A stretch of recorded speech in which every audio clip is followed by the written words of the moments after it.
Again, welcome everyone to the October 3rd meeting of the Inland Wetlands Watercourse Commission meeting. Before we go any further, if there's anybody who has anything to say, ask us as a commission that's not on the agenda.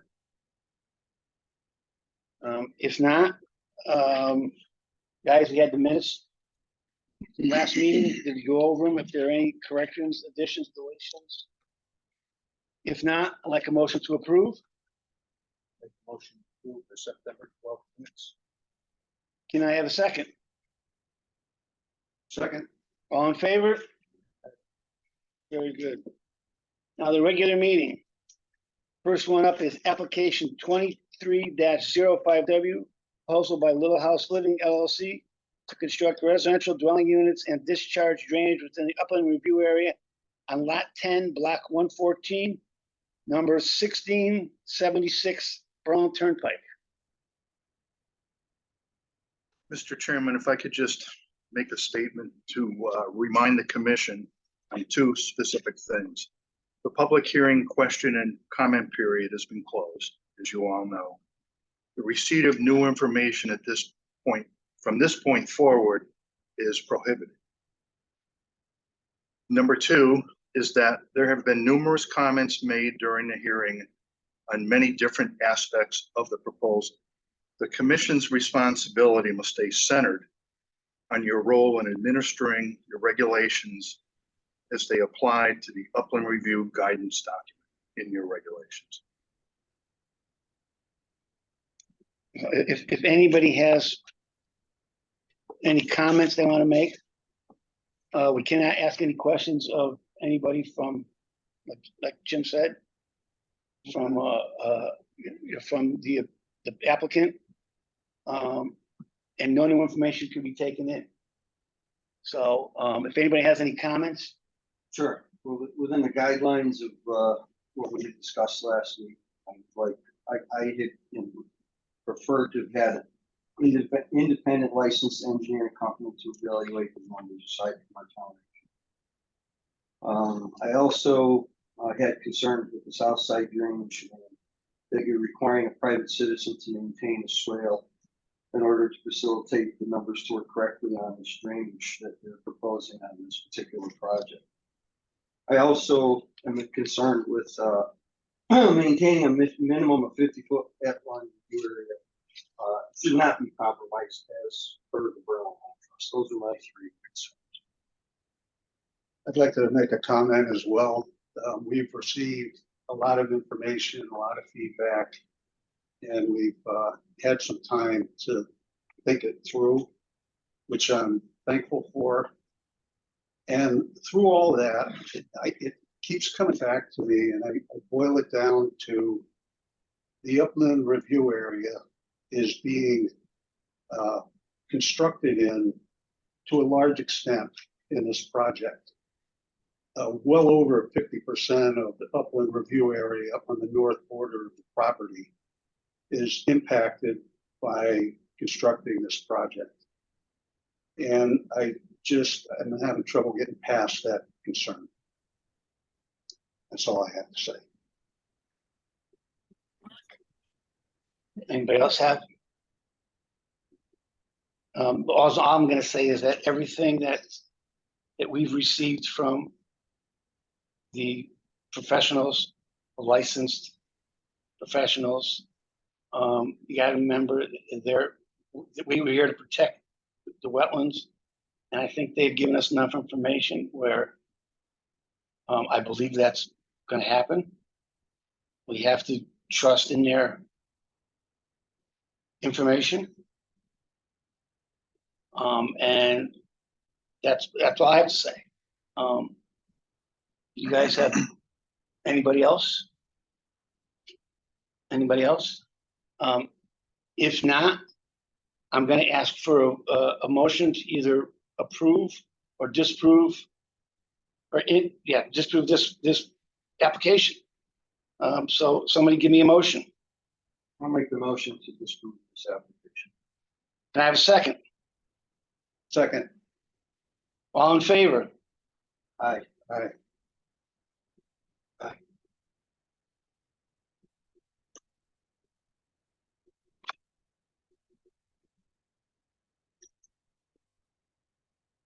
Anybody else as? There's no other motion put forward. The application has been denied.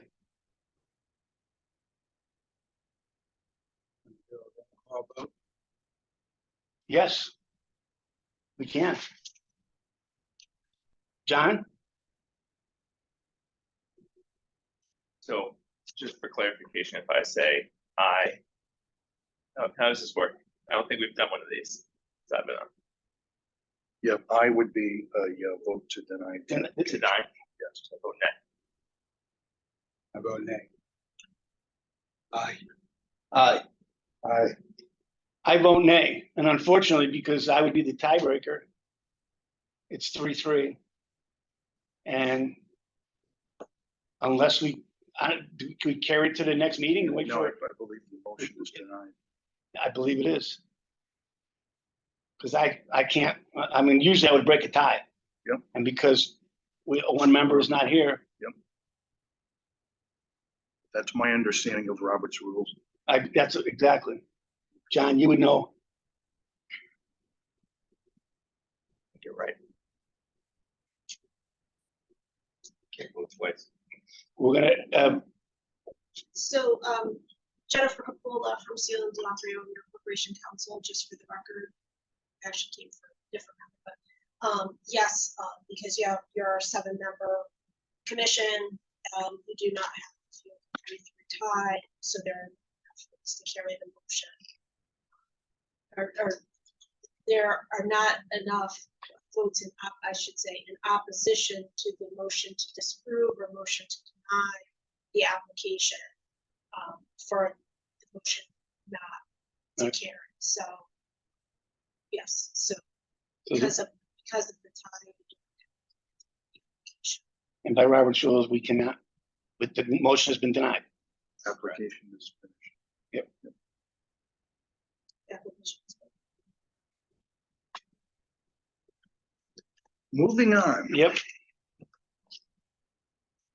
Application 23-0W07W, proposal by Shepherd Family Holding LLC to reestablish a wetland boundary on Lot 2A, Block 107, 758 Four Rod Road. Mr. Chairman, I think commission members, you'll see within your package, we have a request from the applicant's representative to table discussion on the application until our November 14th meeting. And at the same time, staff is recommending that a public hearing be scheduled on the reestablishment of the wetland boundary. I can also mention to you that we have retained a private, unbiased third-party individual who reassess or assess the wetlands as the wetland boundaries as they have been presented to us at this point. And hopefully we will have that information for the commission's review prior to the public hearing, along with the applicant's presentation. So we have to have a motion to table this and then another motion to have a public hearing. Correct. Okay. Can I have a motion to table application 23-07W? Can I have a second? Second motion. All in favor? And I need a motion on the same application to hold the public hearing on the November meeting. I'll second as well. All in favor? And that public hearing will be scheduled for Tuesday, November 14th. 14th, yeah, because the 7th is election day, correct? Correct. The next one is the engineer here. Yeah, Mike, unfortunately, Mike Ahern is upstairs at the town council meeting as we speak. If we could just move this table discussion on it for the time being and move it farther back on the agenda when Mike is available. We can just, Yeah. Yeah. you can just, all right. do that at this point. The next one, application 23-09W, proposal by NCBP East Berlin LLC to construct an impervious outdoor storage area and drainage and discharge drainage into a regulated area on lot 17-2-133-34B, 191 Commerce Street, East Berlin.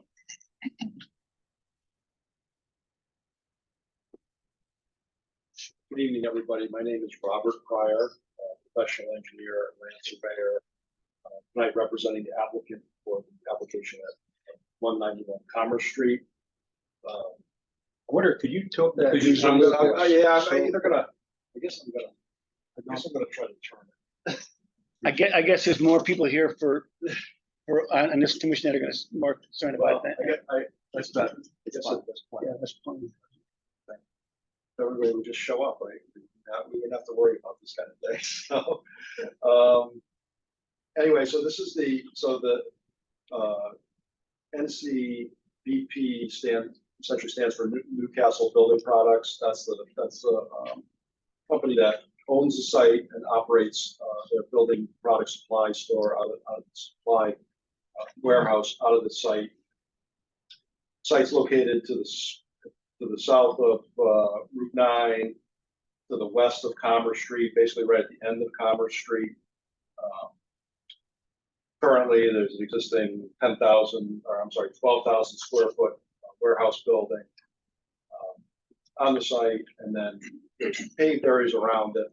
I don't know how many people have been down to look at the site, but essentially they use all their paved areas to store their building products, and they're kind of a commercial roofing supplier. So they're not really selling to homeowners. They're really selling to large roofing companies, commercial roofing companies. So they have, you'll see that they have a lot of palleted insulation items, rigid insulation, rolls of roofing out there. And the reason that we're here is that if you've been out there, you'll see that essentially their whole yard is filled with this stuff. Okay, and they don't even really have room for their employees to park. If you go out there tomorrow or whatever, you probably see a bunch of employees parking along Commerce Street on the grass in front of the building. So what we're here to do is to propose to expand just the outside storage. We're not looking to expand the building. We're not looking to do any other construction aside from to expand their outdoor storage area so that they have adequate room to store the materials they need on site for the business, and as well as to provide parking for their employees and any sort of corporate or commercial roofing clients that would come on site to place orders.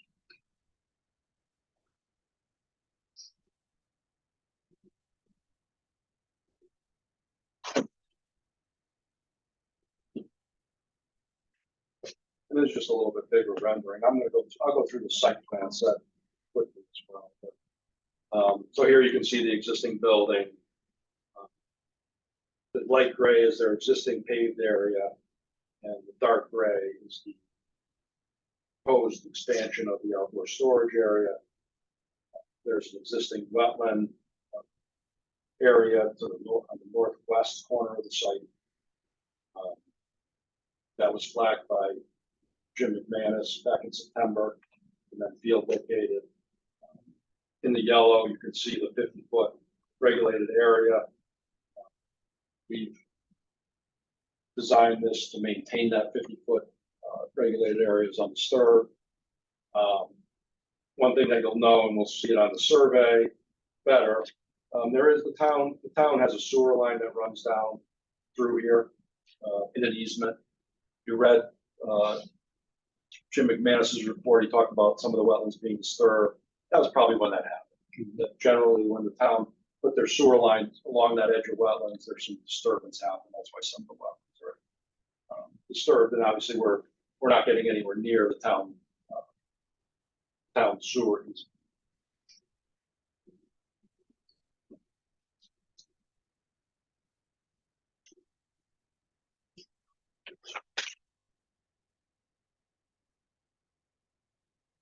So existing survey, like approximately 4 acres.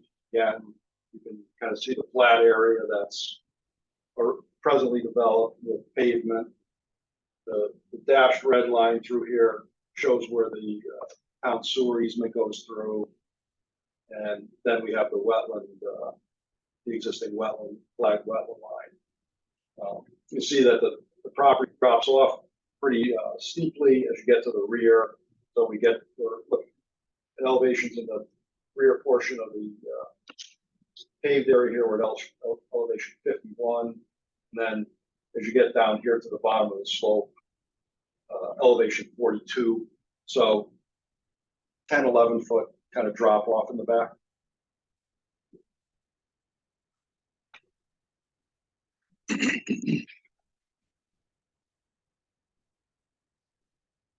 We go to the site plan again, we can see the proposed expansion of the outdoor storage area. In order to reduce the amount of grading and slope, we're actually proposing that retaining wall be constructed to reduce the amount of sloping that we do to get to, essentially we can maximize the amount of outdoor storage we're getting, and then we can reduce the amount of impact by actually placing the retaining wall. Again, the retaining wall is outside. I think we kept it. I think I want to say it's about 6 feet outside of the 50-foot regulated area line. Another thing that we're trying to do on this site, it's more of a planning and zoning question, but based on the town zoning regulations, there's a lot of parking required for this kind of use because the zoning regulations require parking for the outdoor storage. It's not really applicable to this site. We don't really have customers coming here. So what we're proposing is that we're proposing for deferred parking, basically areas that could be used for parking if another user took over. But we're going to use that for outdoor storage for the current user. And that way, if the current user ever moves out, there's this area that they could stripe and get the required number of parking spaces. But we're trying to reduce the amount of parking spaces that we're providing because we don't need it. The staff here is probably about 25 people. There may be 2 or 3 cars that come in, customer cars that come in. If you do the numbers, you would be required to provide 82 parking spaces here. It's just a lot of spaces that we don't really need. And so that's the route we're taking. We've talked this over with the town planner, and we don't have an answer because we haven't gone through that process yet, but that's what we're proposing. We're trying to reduce the amount of parking spaces we're required to provide, and that way we don't have to push. That also helps us not push further toward the wetlands.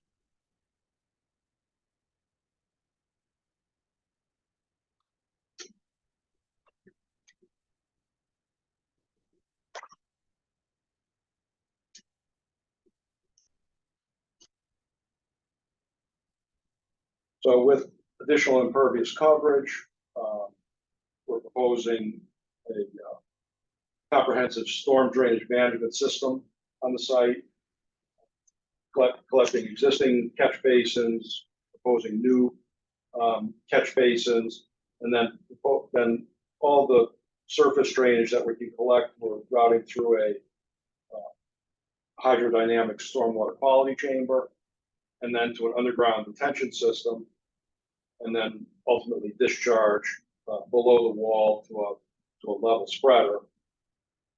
So currently there's no, the stormwater system on site basically consists of one catch basin that just basically discharges somewhere. The surveyors weren't able to find where it discharges, but it discharges somewhere. Much of the site just sheet flows off, and so there's not a lot of formal drainage out here. There's no real stormwater quality measures. By the implementation of our stormwater management system, it serves 2 purposes. We are able to reduce peak stormwater flows for all the required storm events down below the existing conditions. We're able to provide stormwater treatment train based on the fact that we're using the hydrodynamic separator for pre-treatment of the stormwater before it gets into the underground detention system. The underground detention system will provide some infiltration, not a lot, but the first flush water quality volumes will be completely infiltrated. And again, by utilizing the stormwater management system, we're able to reduce flows below the existing conditions. And then even in lower level events, the level spreader does promote some infiltration as a stone line trench. So we've tried to implement some best management practices here that aren't on the site today, maintain stormwater flows, but actually improve stormwater, the quality of the stormwater. And that system will accommodate all the new runoff. Yes. The new paved area. Yeah, so we're actually picking up existing runoff too. We're picking up some of the existing. There's portions of the site over here that kind of shoot off into the woods, and that's going to stay. We're not proposing to fix that problem.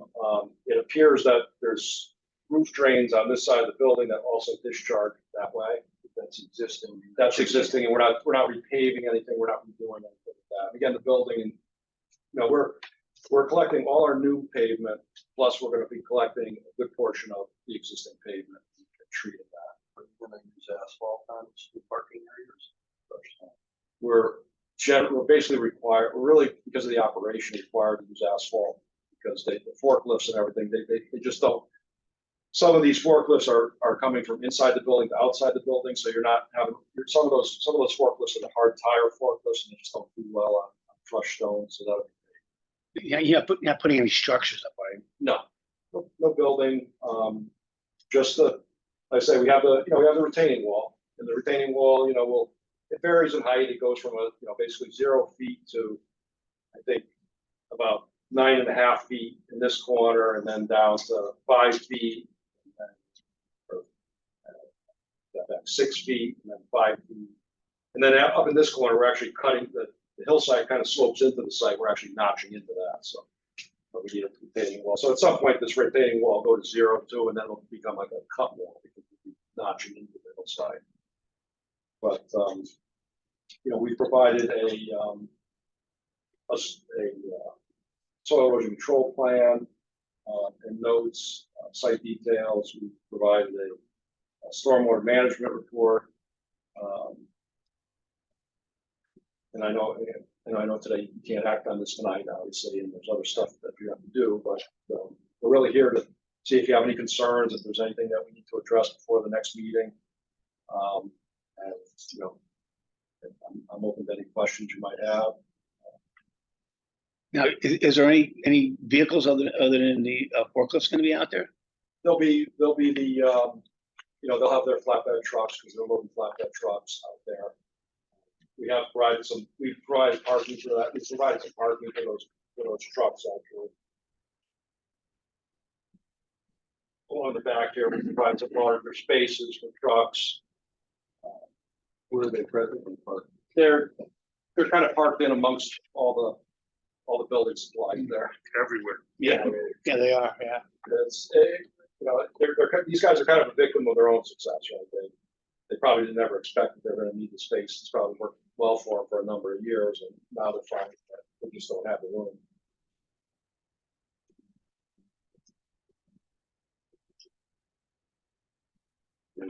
Any other questions, comments? Jim, Yes, as has been mentioned earlier, we've sat down and met staff-wise with the applicant several times to go over the proposal, understanding their needs. And we've spoken with the applicant recently about adding AbTech filtering devices, permanent devices within all the existing and proposed catch basins on the site, which they've agreed to do and will incorporate into the plan. At this point, from a staff standpoint, we're satisfied with the proposal. so we just need a motion to. At this point, yes, you should table the application. Unfortunately, statutorily, you Right. cannot act on this. Make a motion. There's no other questions or comments from anybody first? Sorry, Dave, go ahead. I'll make a motion to table the application. Yeah, second. Second. All in favor? So we will see you at the November 14th meeting. Very good. Yep. Mr. Chairman, Mike Ahern has just Okay, blessed us with his presence. So if you would like to Okay, next up is application 23-08F, proposal by the town of Berlin Public Works Department to construct a truck wash bay improvements in the flood hazard zone on lot 8, block 83A, 35 Town Farm Lane. I'll make this hopefully quick and painless. Micah Hearn, Public Works Director, for the record. I think everyone knows where this site is, but for those who don't, go down Farmington Avenue, make a left at the Citgo station, loop up here, see the orange plow, go up, make a right, go in. All the town, basically the blue collar union guys and gals work in this area. The salt shed's here, facilities is here, public grounds is here, highway garage is here. Water department is here, and Jim Simons and these guys are fixing all the fleet vehicles in this garage here. The site is obviously right next to the Mattabesett River. It's in the floodway, and the floodplain elevation of 44 is actually over most of the site, except for maybe this area here, the salt shed area. The wetland flags that were done back in 2010 show that we're outside the upland wetland setback. So really, it's a floodway issue. The idea is, and the project is to enclose the existing wash bay, which is located right next to the highway garage on the east side or the south side. Because of concerns for worker safety, they really should be washing the trucks in the winter, icing on the floor. The union has complained to us. The town council wants us to do something about it. We tried to do it. That build, it was $1 million. We've actually then revised the scope. We have a design builder, J.A. Rosa, out of Wolcott, who's actually doing the drawings. And I just wanted to show you what it looks like now. This is the existing truck wash bay, and all it is really is a roof on a structural steel columns and beams. So it's already there. We have an oil water separator in here that is registered with the DEP for discharge into the sanitary sewer. So we're going to reuse this, bring this out about 8 feet, and then just basically put cinder block in between the steel columns. We'll have 2 more steel columns out in the front, so we can fit a full-size plow truck with a plow on it. And that's it. What we're trying to do is, and we're going to have flood vents. And if you look at the drawings, there's flood vents. The new structure will have 6 flood vents, 2 on either side of the new overhead doors, 2 on this wall and 2 on the back. Each one is rated for 200 square feet. That's 1,200 square feet total of flood venting capacity. This is about 1,100 square feet or less than 1,100. So if the flood waters come up, and they will, there's no question. Isaiah, you know this whole site, it's flood. The guys will open up, like the highway garage, when Isaiah came in, they just open up all the overhead doors and just, what can you do? But we're gonna have flood equalizing vents in the new building, just to make sure if the overhead doors are closed, that it will actually, equalize the hydrostatic pressure. So that's pretty much the fast forward on this project. And we're looking for approval to go forward. The other thing is planning and zoning has already done a favorable recommendation on the Section 824 review. So they've already seen actually a larger project than this, which was reduced to make it more cost effective. So they already looked at it. And we think that this is actually a good project to worker safety. One other detail, what we're going to do is, because we're extending this 8 feet out, we're going to demo this slab, bring it out here, re-pour a slab that will pitch to the central drain, which goes out to the oil water separator. So that's really the extent of the disturbance, besides the new footings and the foundations, and obviously the foundation wall and the block.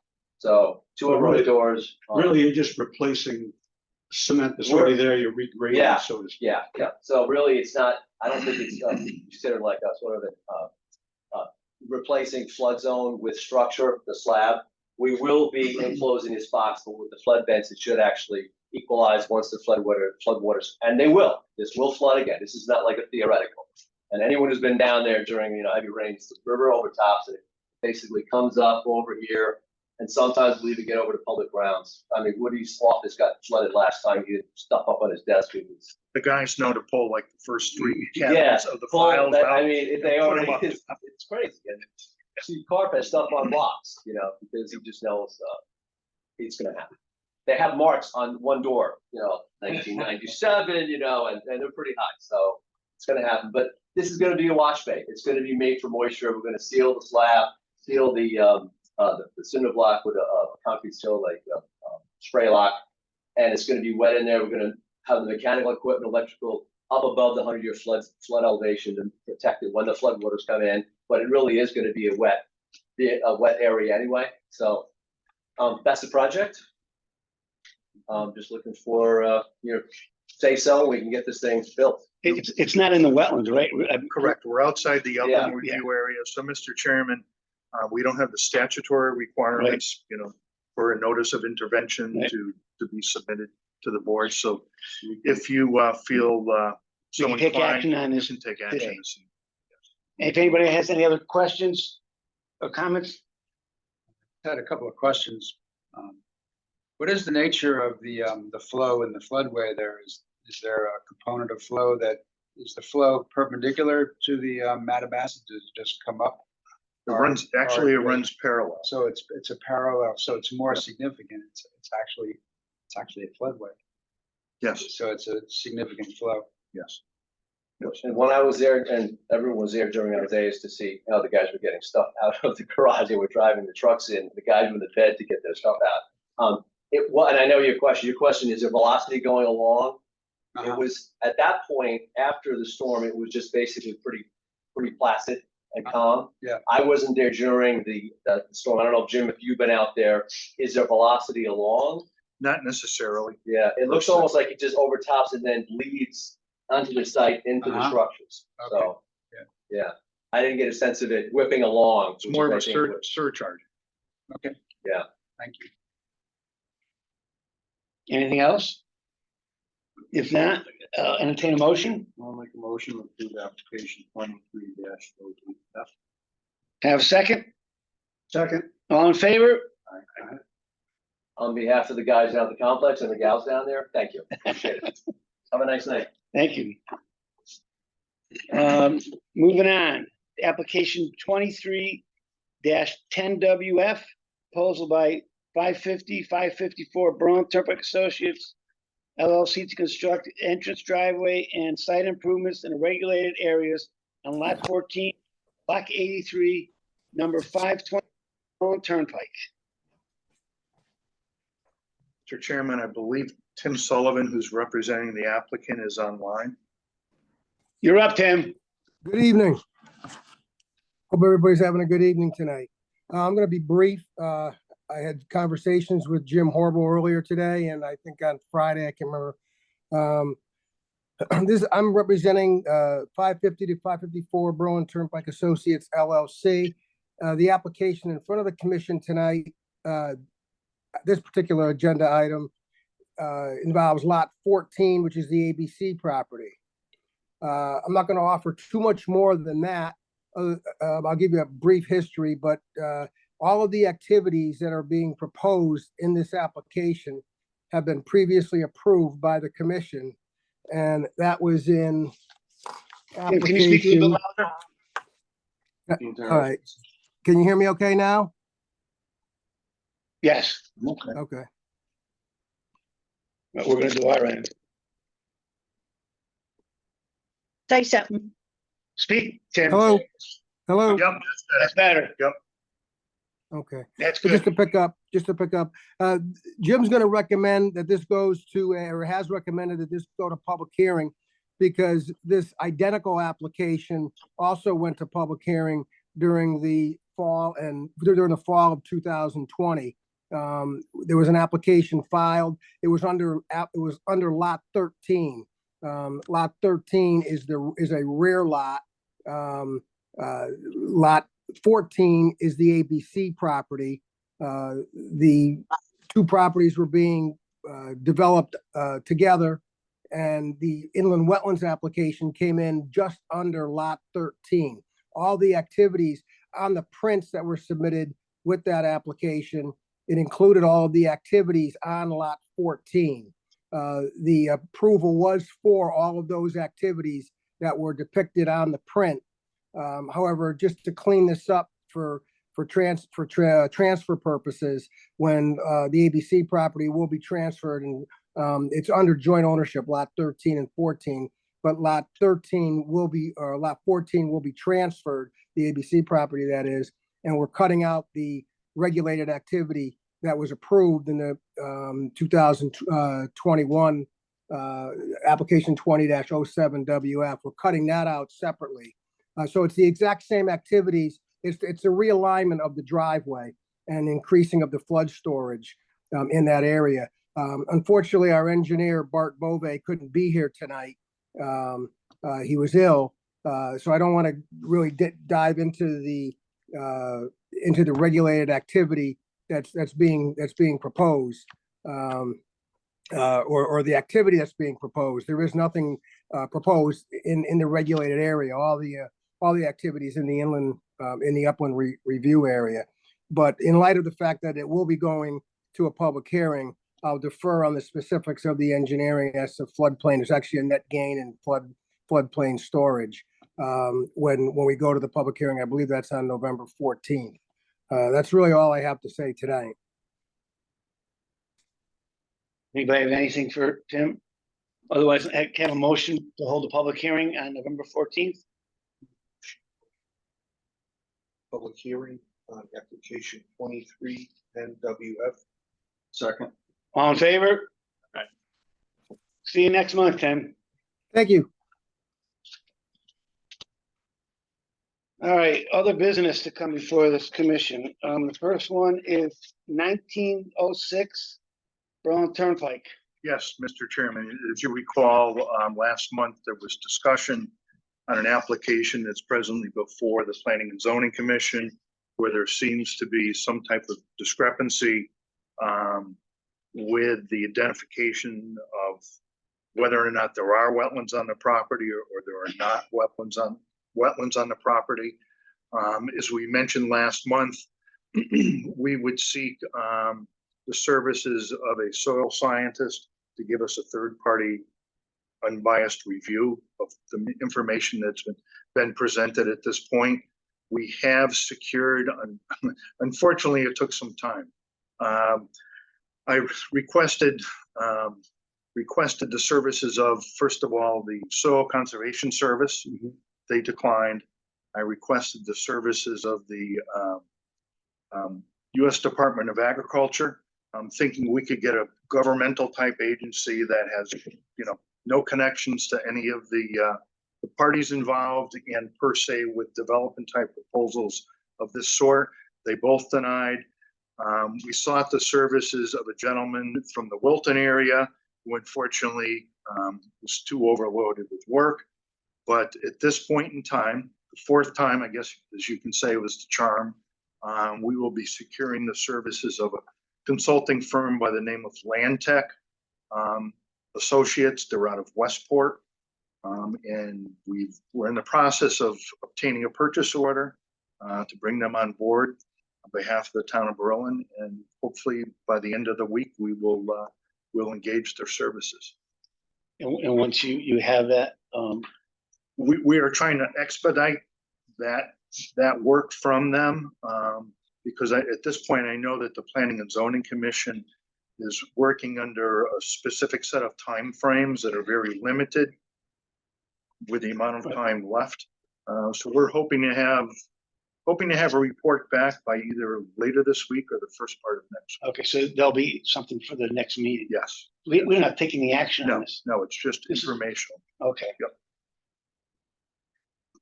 All right, anybody have any questions for Jim about like I said, I was talking to him, he was, Chairman? Chris Smith. who? Oh, go ahead. Oh, good evening, Mr. Chairman, members of the commission, Mr. Horrible. For the record, my name is Chris Smith. I'm a land use attorney with Walter and Pearson. I do represent the owner applicant concerning this matter.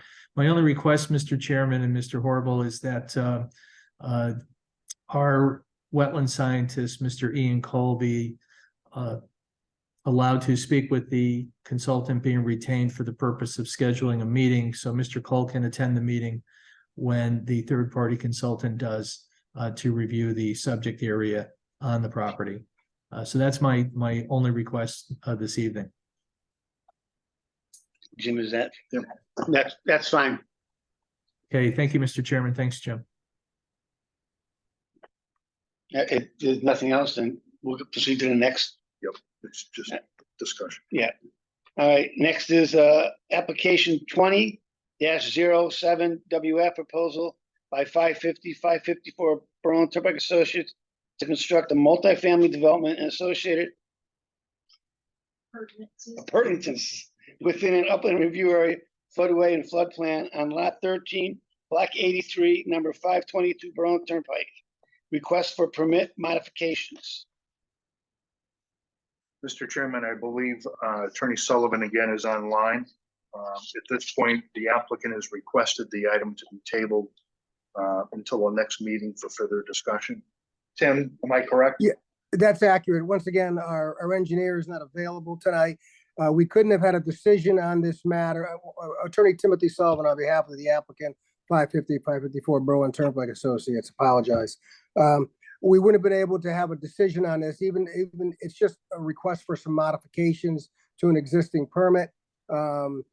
However, because of the 15 days for the intervenor status, et cetera, it's appropriate to just have this continued to the November meeting. So can I have a motion to table this to the November meeting? I'll make a motion to table application 20-07. November meeting. Can I have a second? Second. All in favor? Right. Next up is Stan Camp Thank you. Polymers. Oh, thank you, Tim. Stan Camp Polymers Incorporated, 401 Berlin Street, East Berlin, proposal site improvements. Discussion. Evening, everyone. My name is Steve Benben. I'm with Triton Environmental here on behalf of Stan Camp Polymers. I just have a couple of site photos, a couple of preliminary plans. So we're planning on submitting an application, formal application for next month.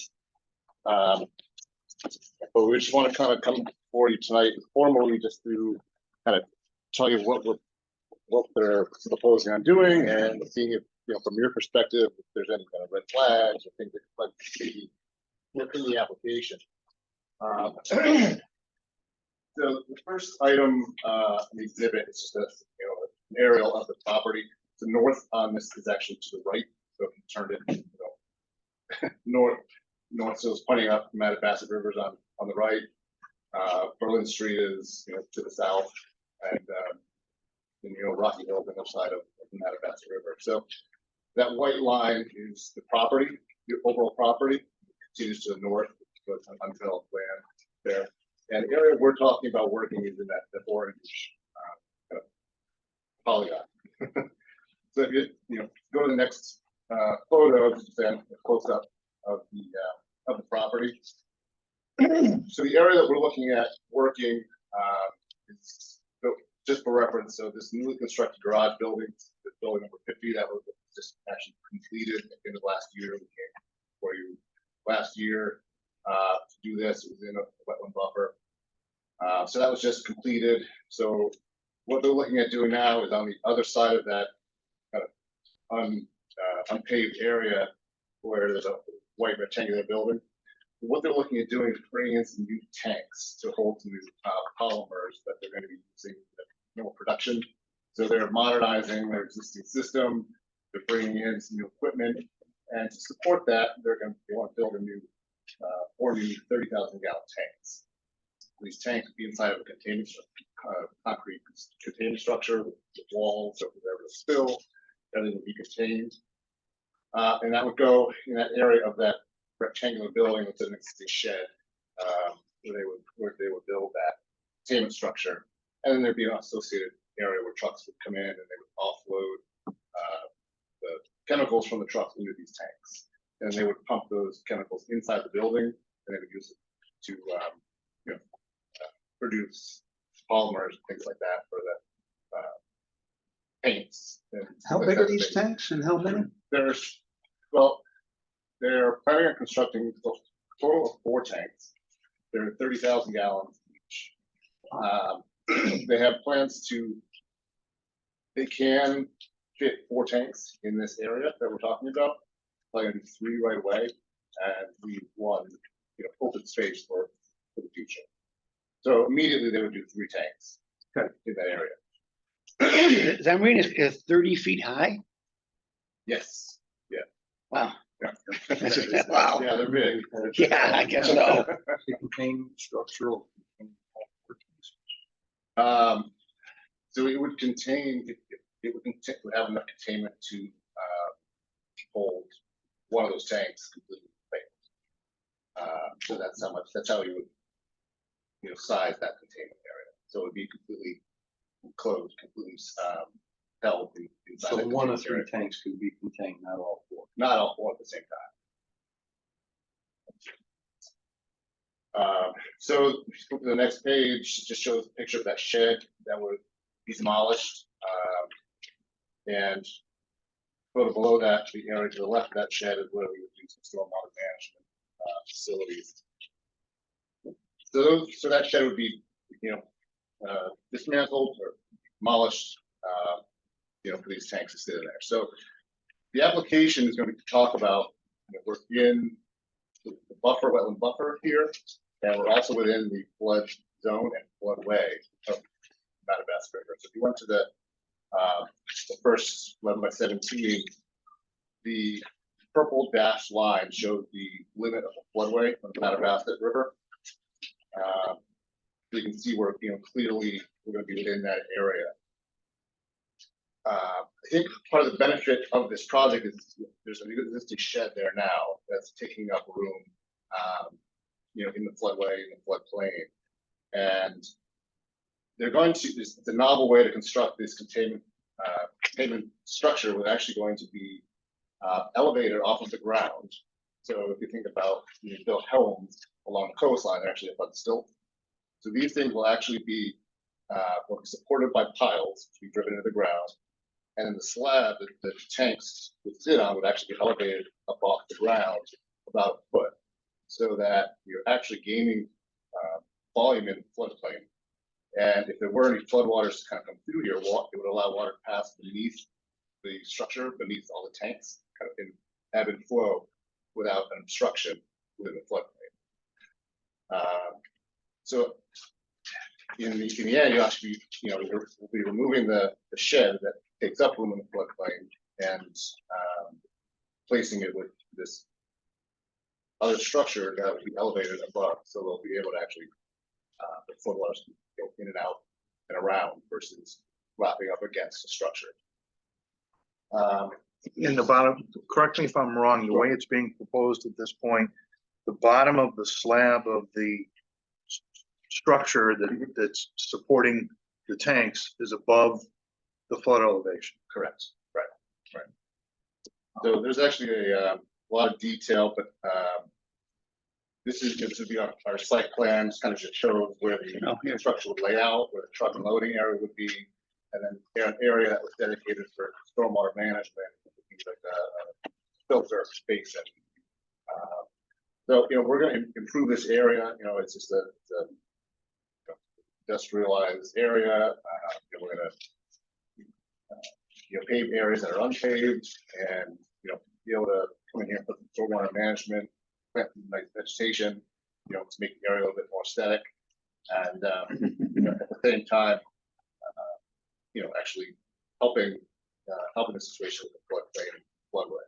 So there's details about the construction of the tanks and the containment area on the next two pages. The last one is kind of a little bit of a wow factor as far as a rendering of what the tank will look like when they're done. So you can kind of see how it's sort of up on piers with clear opening beneath the slab of the structure. What are the tanks constructed of? I'm sorry? What are the tanks constructed of? Out of curiosity. Tank to be steel, those tanks. Single wall, double wall? Single. Well, They stand there. So introduce yourself. Yep. For the record, I'm Dennis Pation. I'm an engineer at Tankers Farmers. Been there about 5 years. Done similar projects with Steve on the site. So the tanks will be for containment. That's a good question. We're working with around here, ID Engineering. I believe it's Innovative Design Engineers Associates out of Milford. They've done a lot of similar projects down in Joe Salmon plant in Wynford, not Onyx. doing tanks outside, taking tanks out from underground, putting the tanks in. So the rule, I think it's an FPA rule. Containment is you got to contain 10% of everything combined, or 100% of one tank, whatever is larger volume. And that's why it contains one full tank. That's the largest volume by far. So these are a single wall tank? Yeah. Like double wall? No, they're single wall vertical tanks. We have 2 similar tanks now. They're 20 feet tall. They're stainless steel, 12 feet diameter, 20 feet tall. They're 20,000 gallon tanks.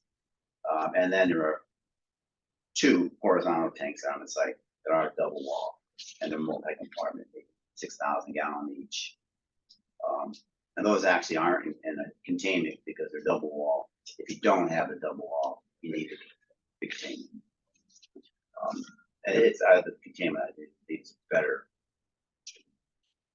construction than double wall. So, again, we were just looking for initial thoughts. If you have any, throwing a lot at you. Well, you might want to think about, when we get these rainstorms that we seem to get all the time now. Sure. What are you going to do with that water that collects in your containment structure? Both from the discharge standpoint. Sure. And from a maintaining containment. Sure. You got to get that water out of there so it can. Sure. Right. The existing containment areas have the same issue, and it's rainwater, really. Yep. The water coming down the river won't get in, go under, but it's rainwater, it's storm built. Yep. About 3, 4, 5 times a year, depending on Mother Nature. But we'll sample what's in there. We have several gas command assets. I can sample it from monitor, and then we just drain them out. Okay. They can either be pumped out with a portable, handheld like trash pump, or so a lot of times containment you'll have a valve. You can open up a valve and it'll drain out any rainwater that gets in there. You said this whole area is within the upland review area? It is, yes. Yeah. Okay. So, Are you familiar with, I'm looking at an ordinance establishing floodplain management regulations for special flood hazard areas in the town of Berlin, Connecticut. Yes, I am. And in particular, section 4, and further in particular, item 16, that talks about encroachments, new construction, blah, blah, blah, within the floodplain shall not result in an increase in flood levels during occurrence of the base flood discharge. It, it requires a 0.00 increase. Sure. Will you be prepared to address? We will, yeah. It would be in the application and Yeah. Okay. Talk about it. Like I said, we haven't done the engineering of it yet. We have the calculation tonight.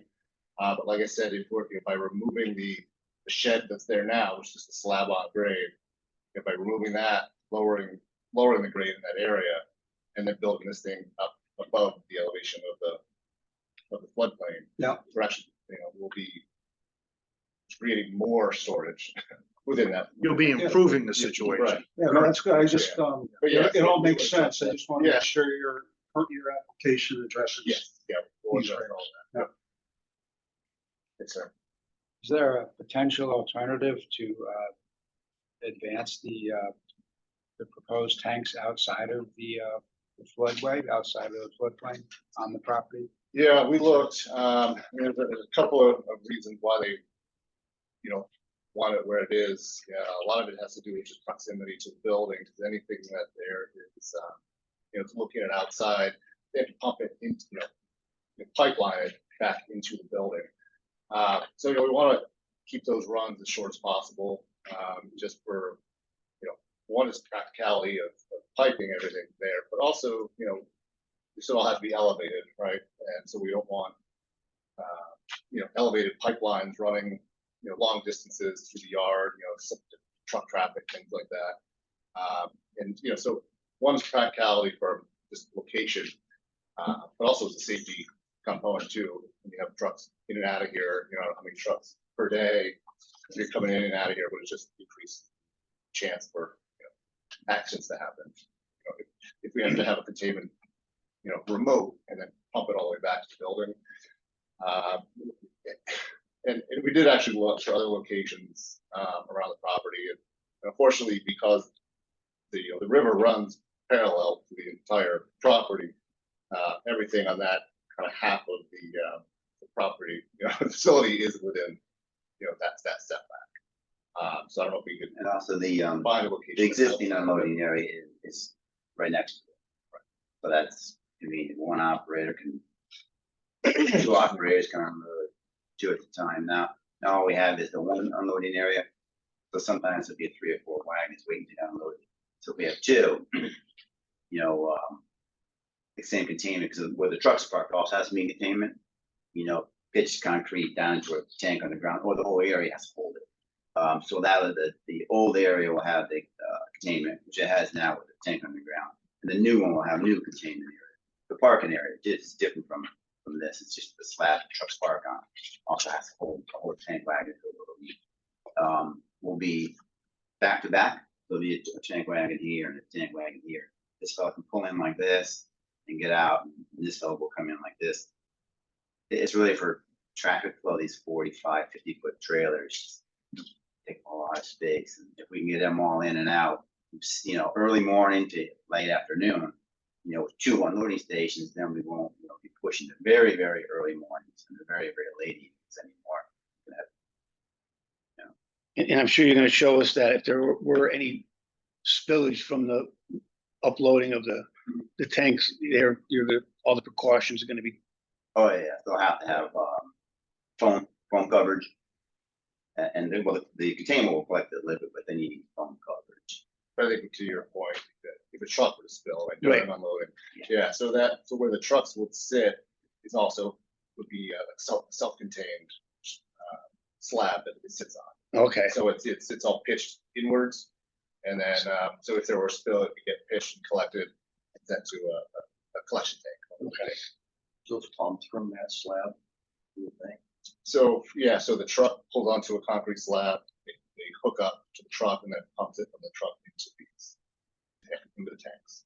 You mean if it were to spill? If the truck was. Yeah. Oh, That goes to a large grate, probably 2 feet by 12 feet, and with an underground storage tank. So it would flow by gravity. They can hold the whole. That's what the old station is currently set up like that. There are 2 ways to do it. Yeah, it's about 5,000 and 600. Yeah, it's a part of the spill regulation as well, that they have sufficient containment to hold them. It's something that they take the largest compartment of any single truck, and that's how much containment you have to provide.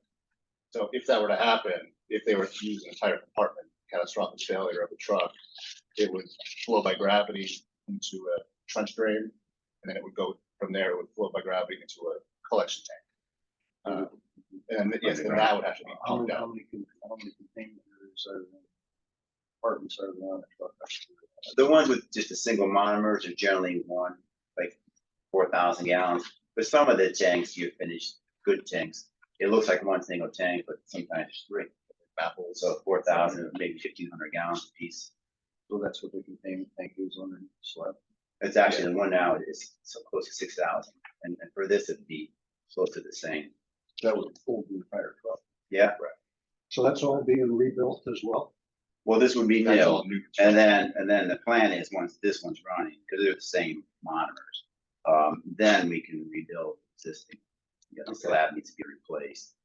Pumps down. So you're gonna have 2. You have 1 Yeah, now, you're gonna wind up with 2, right? Yeah.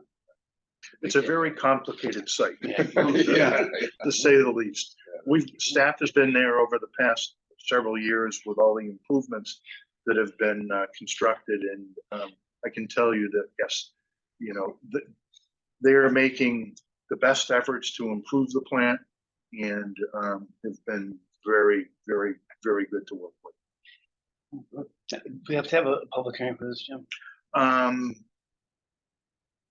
It probably wouldn't hurt when the application comes in, because the wetland aspect of it is involved, so you still have that time frame to deal with. Right.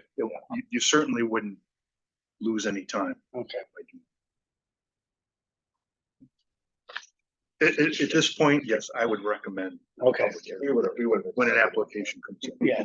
So we take no action tonight anyways. No, it's Right. more of a Well, discussion. information. The applicant is trying to just get a feel Yep. for concerns that you may have. Yep. You know, if and when an application is brought forward. All right. We have met with Jim a couple of times. We've met with Maureen from planning department as well. And we don't have any concerns from planning, planning and zoning commission aspect. And then the site that about, question, about the site's maybe 17 acres. I think from all the way back to Route 9, I still call it. But the whole back half, where we built a new tank wagon, the 8-way bay tank wagon garage. From there back is all no man's land. You know, people own the property. ELT, they probably have a few applications here for cleaning the site up. That all half is going to be capped. That's all. Unoccupied, so we can't go anywhere back there. We're back as far as we can go. And obviously with the river, we're east as far as we can go. And then west, basically, you know, puts it just in the middle of our whole parking area. And then we're at the edge of our skinny long property. You mentioned Stankin doesn't own the property. They just they lease areas of it. So limits them how much they can build, where they can build. All right. So we'll see you next month. Yeah, I think so. Yeah. Well, Bill, did you have a question? Oh, I'm sorry. Well, I did. I need to spend more time with it, but so the proposed tank containment is elevated above the flood elevation, but the truck containment is located at grade. That grade. So that the platform or the containment, the collection system for the truck is within the floodway That's right. and subject to the waters of the floodway. Correct. So that's, Yeah, I mean, we're currently see that it's gravel and dirt now. As far as the runoff, the stormwater runoff will be improved significantly. It's just, I think your concern though is in the floodway, or you can have debris. You know, if there was flooding, and you have moving water. well, I guess I have to spend some time with this, I guess, but you have a platform that a containment system for a truck in the event of a release that's below the that's in the floodway that's subject to flow during a flood event that could potentially occupy the subsurface or that containment. Right. The current one would suffer that. It does suffer that same sort of issue with rain.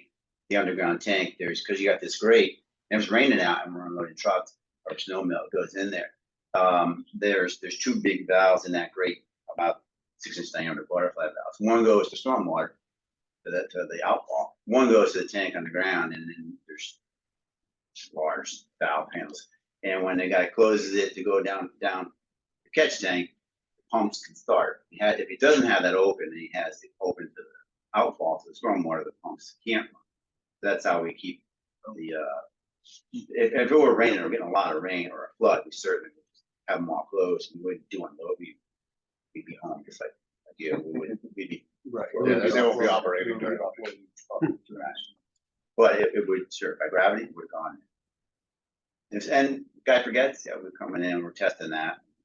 We're pumping out or sending it out in totes as waste.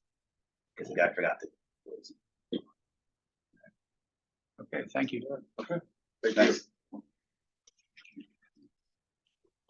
The next one, notice of violation, Old Brickyard Lane. Yes, Mr. Chairman, I can report as a result of our last meeting that the commission requested the property owner to install silt fence along the toe of the slope adjacent to the clay pit pond. That has been installed. I've spoken with as of today, Mr. Kokomo's land surveyor, who said he was going to be putting together an as-built of the impacted area, form of survey, and that's the current situation. I have Mr. Kokomo here. Perhaps he can enlighten us with any additional information that he may have. Before you speak, I said to you, I was gonna go out the next day to see if and it was there. Thank you. So I congratulate you for that. Thank you. Appreciate that. Tom Kokomo for Kokomo Old Brickyard Lane LLC. So since the last meeting, I know that my adjacent property owners were here and they had concerns. I've been dealing with them. And as you can see, they're not here, so I think they're a little bit at ease. So that's the first thing. Second thing is I did, as Peter suggested, I put the silt fence right within 5 feet of the water that next morning, or I had guys do that. The water was high. It's it's gone down probably another 5. So the silt fence is around 8 to 10 feet from the water level.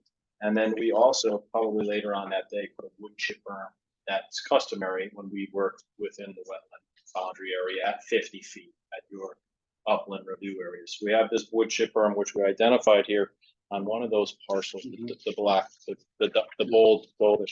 We put that in. I received permission to put that in on their property. As you can see, my property line is the radius.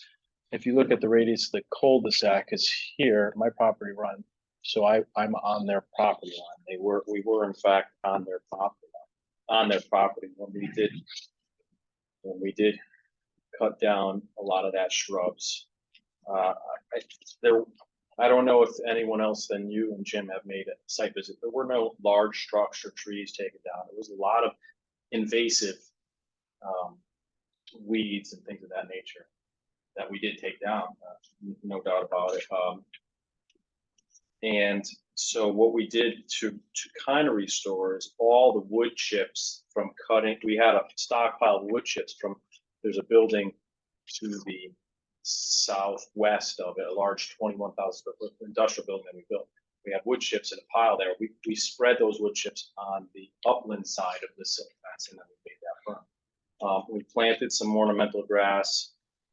We started putting little baby arborvitaes in. We have like some 6-footers, but then Jack Hill Martin, who spoke to Jim, said, maybe let's just hold off, show them that what you've done, show them that you've been proactive since the last meeting, and then get some feedback from you. The neighboring property, he requested in front of you a fence again.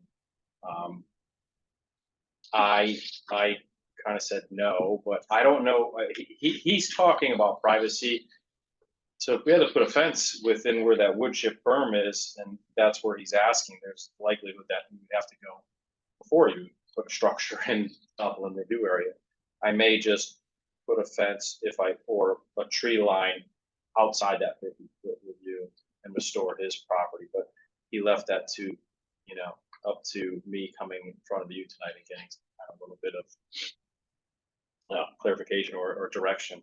So I don't know if the ornamental grass is adequate. I don't know what you would like. I'd like to make whatever we put in there mostly non-invasive plants.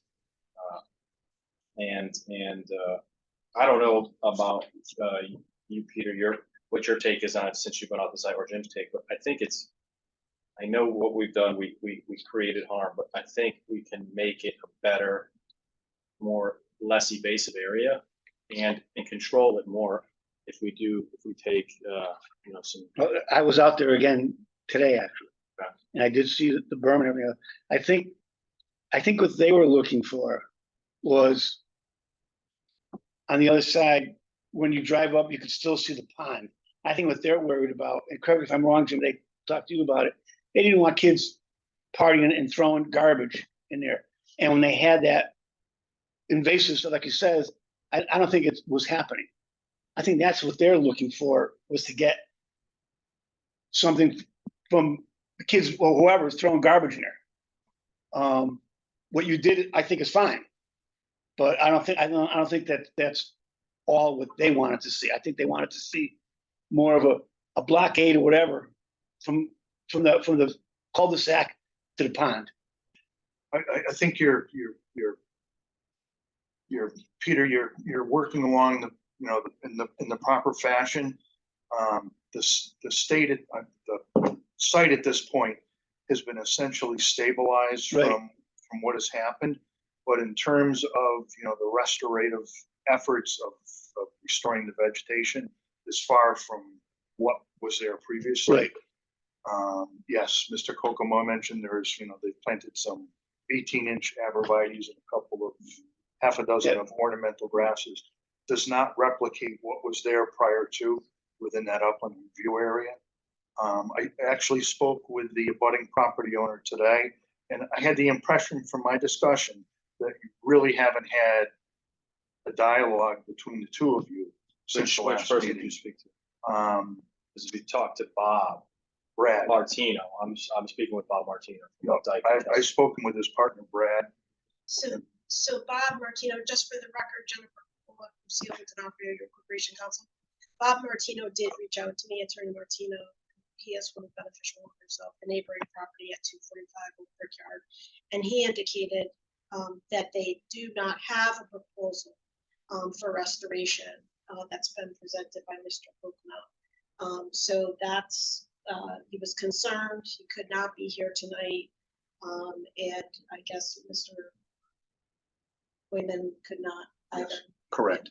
So I do suggest, so this is actually, there was the issuance of an enforcement order.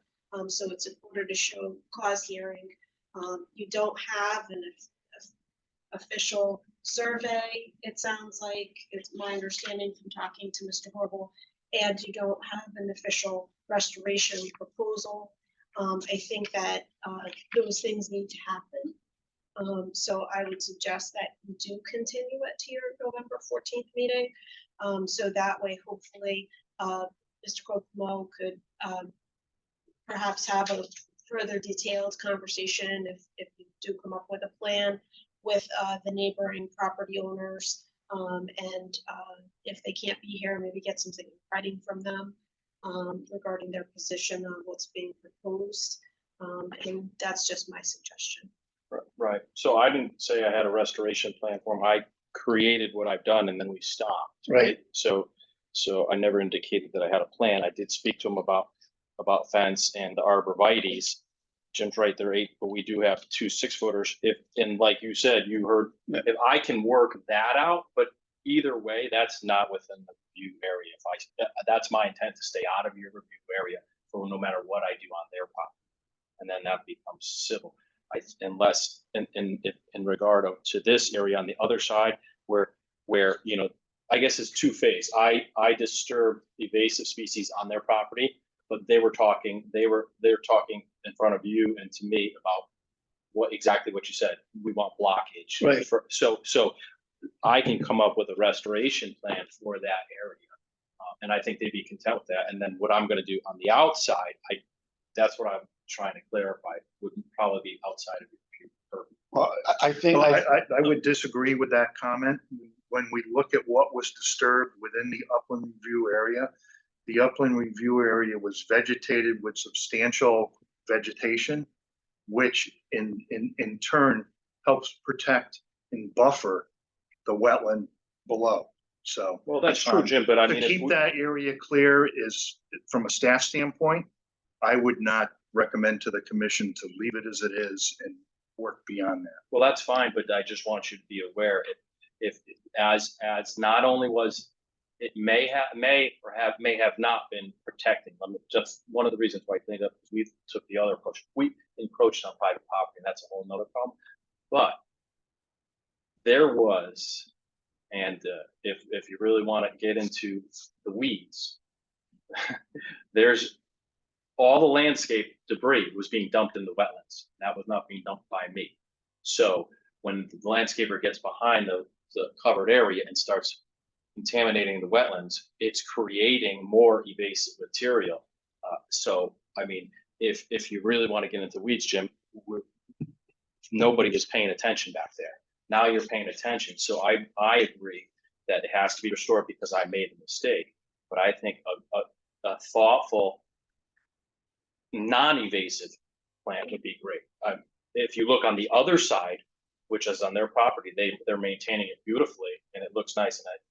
And so but it's not my property. I mean, I'll do whatever I can on my property and I'll talk to them about their property. But if you look where I put 2 ornamental grasses, I put it on their property, and where that wood chip berm is, this whole area here was loaded with landscape debris that was being blocked from the arborvitaes.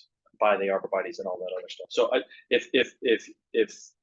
if you're asking me to get a wetlands agent to create a restoration plan, I'm willing to do so, but I really wanted to talk to you about invasive, non-invasive, and like. Well, I think if you hire a professional, maybe he'll be able to tell you Yeah. what should go What is there best. and what was there, tell him what was there, and he'll be able to tell you. And then I think, like the attorney said, we're gonna need a survey of the properties and where your property line is and your neighboring property. So yes, this is just 8.5 by 11, but Right. this is a formal survey. He just didn't have time to seal it and so forth, but he was out there today shooting it. That's why I have this. Okay. So this is as built today. Okay. It's just not certified, and that can happen. Okay, and if you can get us a restoration plan for the next meeting, I think that will help us at least identify what's going on and what you're doing, and what can be done, and what's gonna be done. Perfect, thanks. I'll do that. Okay, Thanks. Anyone else? anybody else have anything? Thank you, guys. All right. Have a good night. Yeah, Mr. Chairman, just, if you could just make a break first.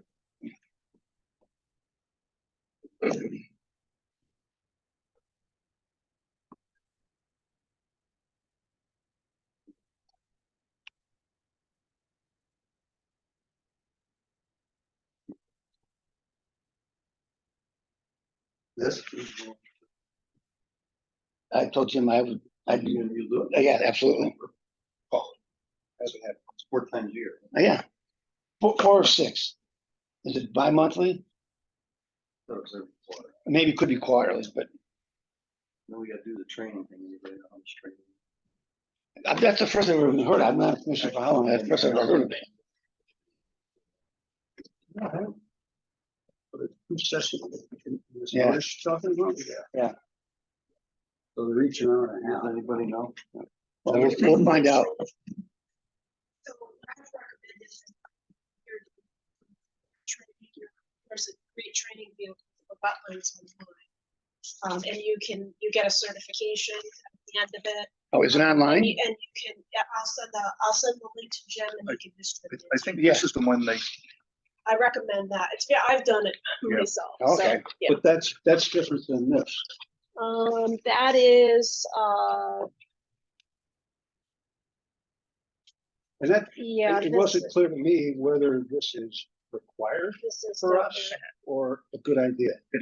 So I do, It's a good I idea. do recommend it.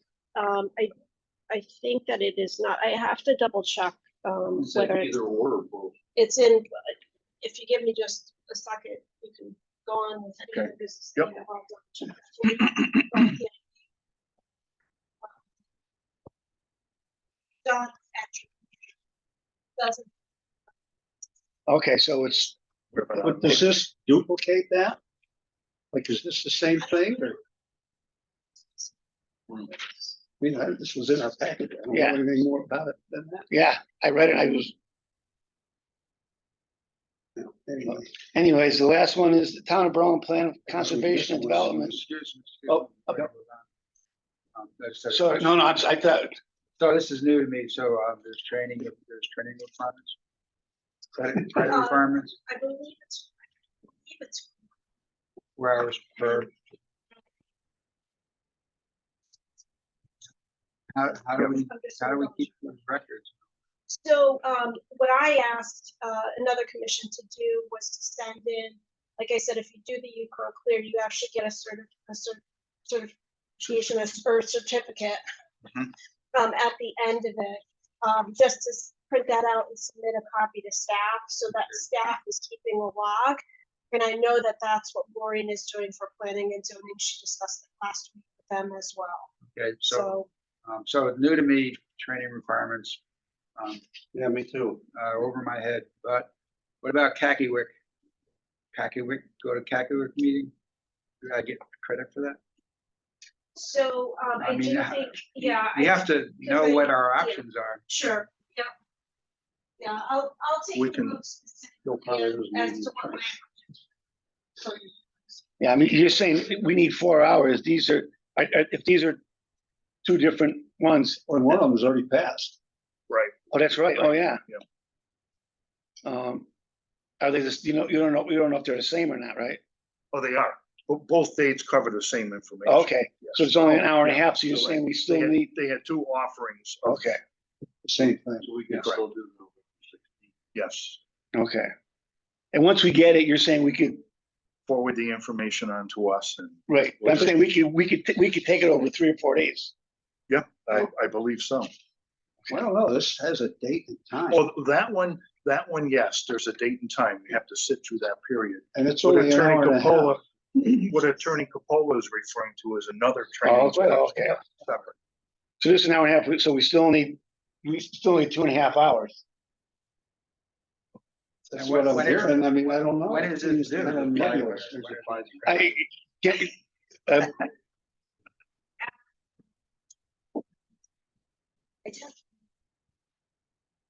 But it's, it's Public Act 2129. It was passed a couple of years back, and I looked at a lot of legislation. But it says on and after January 1st, 2023, each member of municipal planning commission, zoning commission, combined planning and zoning commission, and zoning board of appeals shall complete at least 4 hours of training. And any such member, so it doesn't say anything about wetlands, but I do, when I take on a new wetlands commission, I always do recommend the wetlands training. And I do in particular like Yukon Clear, because again, it's not something where you have to go and you have to sit for so many hours. You can do it when you can. The other thing is too, is I don't know if they still do, but they do have luncheon series that are very good. So for instance, they might have as a topic rain gardens, so you can get some additional, like if you've done the basic training already, because I don't know in terms of your length of service for any of you, if you've sat on the commission for a long period of time at this point, it might be a good idea, for you to get familiarity with some of the new engineering techniques and so on and so forth. So that might be something that might interest you rather than going to and listening to something that you've already listened to before if you've attended a previous training. So, and I know that the one that the Bar Association does is only every 2 years, and that's a full day. Some of you may have done that. It used to take place at Wesleyan. I don't know if anybody has done that one, but so I do, again, I'll send Jim the link. It's with instructions of how to find it on the Yukon Clear website. But it's, it is recommended that you do at least, even though you're not covered by this Public Act, that you do at least 4 hours. I've been on this commission the longest, and this is the first I've ever heard of any type of, mandatory. Which I mean, it's not a bad idea, but like I said, it's the first I've ever heard of it. So I think you were talking too about the appointment to the POCD. Yes, that is on the, Implementation committee as correct, well. that is on the agenda. Oh, go ahead, Mr. Johnson. I have another question about the training. So,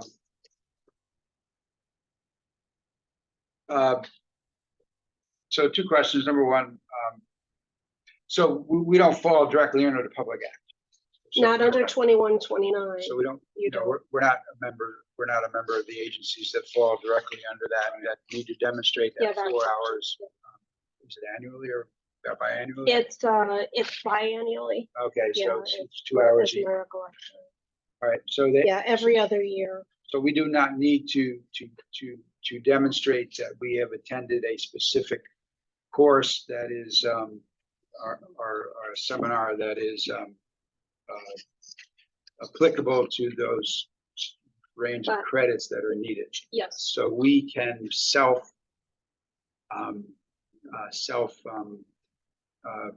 advance ourselves by attending like Kakiwik meetings. I attended the Kakiwik meeting. I listened to these seminars, so that could be we could check off the box by doing that. Yeah. It's not a specific attendance to specific courses. It's a demonstration that we are advancing our knowledge. Exactly. Okay, great. I do recommend it. I think it is a good idea.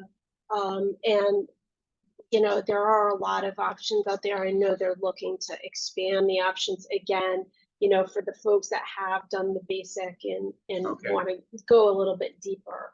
I don't know if anybody has done the one that the Bar Association does, but they send out, and Jim may even have it, that you can maybe borrow at some point, or I could share Yeah, one if of you ours could. at Yep. the firm, if you want to take it out, kind of take a look at the wetland section.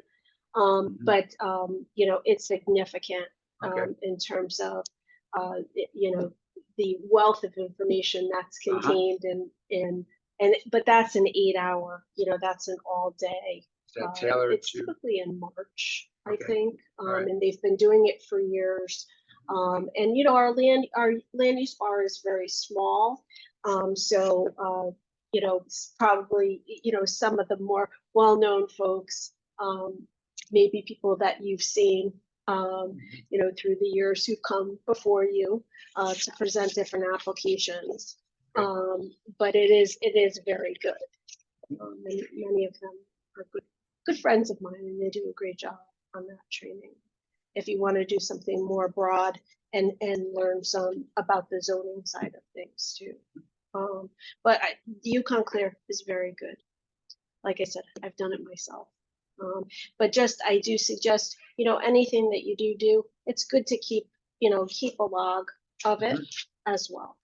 And Okay. Jim's going to talk to you about POCD. Yes. thank you. Yep. Last item on the agenda, folks, is appointing a member of the commission to the plan of development. Volunteer, Excuse me. you have a volunteer? Yeah, I told Jim, I said I would be more than happy to do it. I think it's proper to have a motion amongst the board to appoint I'll make a Chairman Neiman motion to as a member. appoint Chairman Neiman. POCD. Second.